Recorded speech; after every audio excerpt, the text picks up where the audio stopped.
এ বস আইছে এই তো এই যে ধরছি ওরে ধরছি তোরা তাড়াতাড়ি আয় আয় তাড়াতাড়ি কে আরে ভাই এই এই শালার কাছে টাকা পাবো বুঝছেন ভাই এই শালা আইস কাইল আমি জিজ্ঞেস করি যে তুই টাকা দিবি তো কবে টাকা দিবি কছে আজকে কালকে আজকে আমি জিজ্ঞেস করি তো ভাই ওর প্রত্যেকদিন কয় আমারে যা ওর বউ হাসপাতালে আরে থাকতে পারে, সমস্যা থাকতে পারে, ছেলে তো ভালো।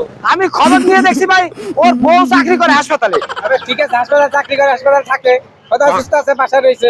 আরে ভাই এর জন্মে সিটার ওই শালা জানেন ভাই ভাই ঠিক আছে, টাকা পয়সা না থাকলে সমস্যা হতে পারে, ঠিক আছে, টাকা পয়সা হলে দিয়ে দেবে। ও আইস কাইল কই ওর বউ আছে ও তো হাসপাতালে চাকরি করে বউ ঠিক আছে আর আমার প্রত্যেকদিন পাই ভাই যে টাকা পয়সা না করতে দেবে, অন্তত নিয়ে একটু ঠান্ডা করে। জন্মে সিটার ভাই জানেন আপনি টাকা পয়সা হলে দিয়ে দেবে ভাই।